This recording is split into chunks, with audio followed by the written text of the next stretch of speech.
damn, y'all, don't look like Mike Zimmer coming back.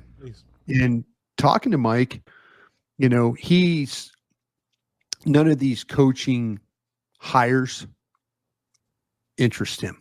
Mike Zimmer's no longer going to be here unless something drastically changes. But talking to Mike Zimmer, he and I were going at chopping it up today a little bit, just going back and forth. I said, is there any of these hires that interest you? And he says, not really.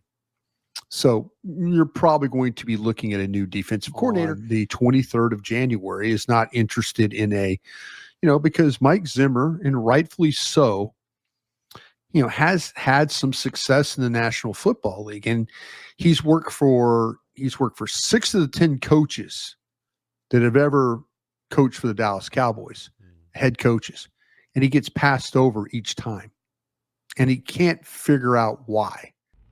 And nah, I'm just messing with y'all, bro. I really appreciate the work that Vach and Bryan Broaddus are doing every night from Monday through Friday at 9 p.m. Central. You know what I'm saying? They're doing this show, and I think they're doing a service to us fans.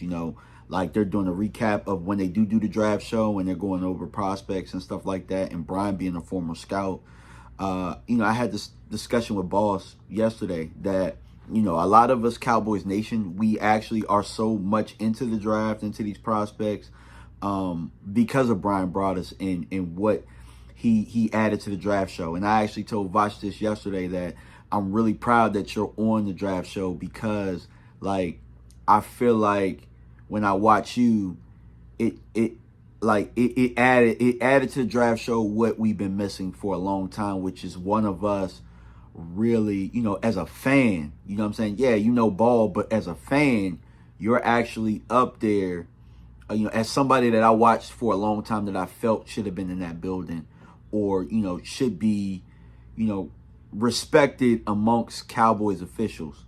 So I'm glad Vach is doing this thing. I'm glad that Bryan, you know what I'm saying, those two are paired up and they're doing some work. So, shout out to those two. Now let's get into the meat and potatoes of what was said, which is Mike Zimmer not coming back if something drastic doesn't happen. See, this is what I said on the Cover 3 the other day when I was speaking about making Micah comfortable. Like, why is it that we look at it and the first thing we think is, how do we make 4 comfortable? Making 4 comfortable, making Romo comfortable has not won us anything, guys. Hasn't won us anything. All it's done is, I mean, for the most part, I guess it makes it, no, it doesn't make it flashy because even with making Dak comfortable, you're still not getting him weapons. So we can have all the coaches that he loves in the world coaching, but if you ain't going to give him receivers, it don't matter. You know what I'm saying? If you're just going to build the O-line the way that you want to build it, but it not be, if the offense isn't going to necessarily be geared towards what Dak does well, then there's no point in even asking him who you want as the coach. There's no point in that, right? Just because you're paying them $60 million, you're not treating it as if you're paying them $60 million. So how about we change the approach? And my approach is, you're about to pay Micah. The defense is closer than the offense. How about we actually try and build a great defensive unit, because they very well could be that. And I looked and saw what Mike Zimmer was able to do with that defensive side of the ball, with it being decimated by injuries and going out there and finding some low hanging fruit free agents.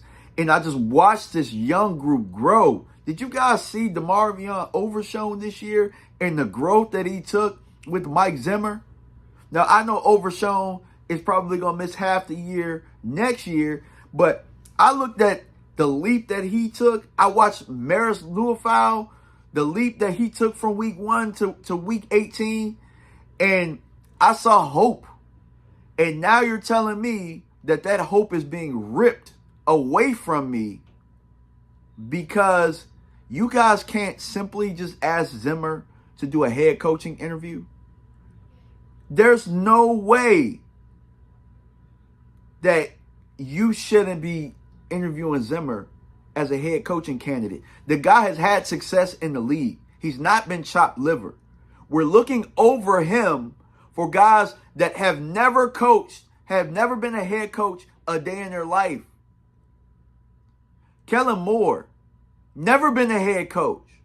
I don't know about Shoddy. Maybe before 2001, maybe he was a head coach of a high school or something like that. Like, I haven't gone that deep, but I think that both of them, and I could be wrong, maybe they both got their starts at the NFL level. You know what I'm saying? With Shoddy having a dad that was a coach, so, you know what I'm saying, you're going to pass different avenues that the regular coach is going to do. And with Kellen Moore, we know how he got his start. He got cut and we gave him a job. That's how he got started. So Kellen didn't have to go through the same gripes that all these other coaches. Mike Zimmer went from the ground up as a coach, and he was with this organization through its highs, through some of its lows. I mean, he supported, I think Bryan said, 6 head coaches during his stint, and they never not once looked at him as a head coach. But then you watch him at Minnesota, and then Jerry likes him over at Minnesota, but you have him up close, and you don't even give him an interview opportunity? Are you kidding me? You guys interviewed Leslie Frazier. You interviewed Leslie Frazier. Think about that. Think about that. Robert Saleh, that makes sense, but you interviewed Leslie Frazier, bruh. And not Mike Zimmer, who's right there, who has gotten more out of this young defensive group than anybody in a long time. Now, I like Dan Quinn, but I don't think that Dan Quinn took people and had them leap the way that Mike Zimmer was able to do as a unit, decimated as it had been. So, for me, I think for what we need, and again, I'm not against the Schottenheimer hire as much as I am the process. The process sucks. And the process continues to suck as they try and find coaches or here. It's almost like they try and find the staff before they find the head coach. Like, the process here is god-awful, where they just eliminate people just for the sake of eliminating it, because they probably feel like those people won't take their bull crap, their bull junk, or however, bull jive. The people won't take their bull jive, and they know it, bruh. So what is it? We're trying to manipulate the what we perceive to be weak people, and then offer them lower money, low-hanging fruit because it's the Dallas Cowboys job. Let me tell y'all something, bruh. This ain't as coveted as a job as you guys make it seem, and maybe it's because people watch how you guys do your process, and it stinks. It's god-awful. I'm here to tell you and anybody and the fans and all of that type of stuff, the way that we handle that, the way that we handle coaching, the way that we even handle how we look at some of these prospects, it needs to change. If it doesn't, we're going to have more years like we had last year. But appreciate y'all for tuning in, man. I got fired up after watching Bryan talk. And for me, look, it's not over until it's over. It's not over until the fat lady sings. Give Zim his opportunity, because you're not just giving him the opportunity. He earned the opportunity to be interviewed.